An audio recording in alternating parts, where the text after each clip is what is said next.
April மாதம் 3rd வீக்ல, அதாவது அடுத்த வாரம் எந்த ஒரு புதிய படமும் தியேட்டர்ல ரிலீஸ் ஆகல. அந்த வீக்ல எலெக்ஷன் ஏப்ரல் 19ஆம் தேதி நடக்குது. தமிழ் சினிமால எந்த ஒரு பெரிய படமும் ஸ்மால் பட்ஜெட் படமும் ஏப்ரல் 19 ரிலீஸ் பண்றதா அறிவிக்கல. ஏப்ரல் 20ஆம் தேதி நடிகர் விஜய் நடிப்புல ஏற்கனவே தியேட்டர்ல ரிலீஸ் ஆகி மெகா பிளாக் பஸ்டர் ஹிட் ஆன படம் கில்லி.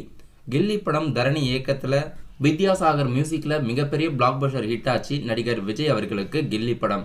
கில்லி படம் இப்போ அஃபிஷியலா ரிலீஸ் ஆகுது உலகம் முழுவதும். தமிழ்நாட்டில் சக்தி ஃபிலிம் ஃபேக்டரி ரிலீஸ் பண்றதா அறிவிச்சிருக்காங்க.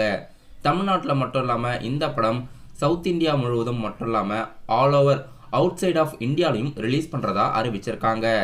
அவுட் சைட் ஆஃப் இந்தியாவில் அயங்காரன் ஃபிலிம்ஸ் ரிலீஸ் பண்றாங்க. ஏப்ரல் 20ஆம் தேதி கில்லி படம் மிகப்பெரிய அளவில் தியேட்டர்ல ரிலீஸ் ஆகுது. இன்னைக்கு ரம்ஜான் முன்னிட்டு என்னென்ன அப்டேட்ஸ் அஃபிஷியலா வெளியாகிறதா இருக்குன்னு பார்க்கலாம். நடிகர் துல்கர் சல்மானோட நடிப்பில் அடுத்த படம் லக்கி பாஸ்கர். லக்கி பாஸ்கர் படத்தோட அஃபிஷியல் ட்ரீசர் இன்னைக்கு வெளியாகுது. வாத்தி படத்தை இயக்கிய டைரக்டர் வெங்கி அட்லூரியோட டைரக்ஷன்ல ஜிவி பிரகாஷ் மியூசிக்ல இன்னைக்கு இந்த படத்தோட அஃபிஷியல் ட்ரீசர் யூடியூப்ல வெளியாகுது. ஒரு நொடின்ற தமிழ் சினிமாவோட ஸ்மால் பட்ஜெட் படத்தோட அஃபிஷியல் ட்ரீசர் ஈவினிங் 5 மணிக்கு ஆர்யா அவர்கள் ட்விட்டர்ல ரிலீஸ் பண்றாரு.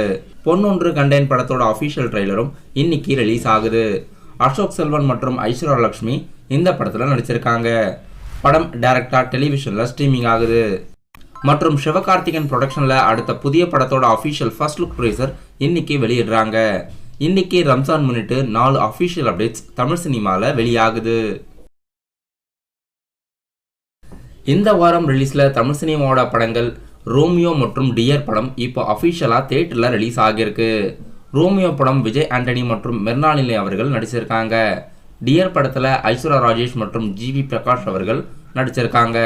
இந்த 2 படங்களும் தமிழ் சினிமால இந்த வாரம் புதிய படமா இப்போ தியேட்டர்ல ரிலீஸ் ஆகியிருக்கு.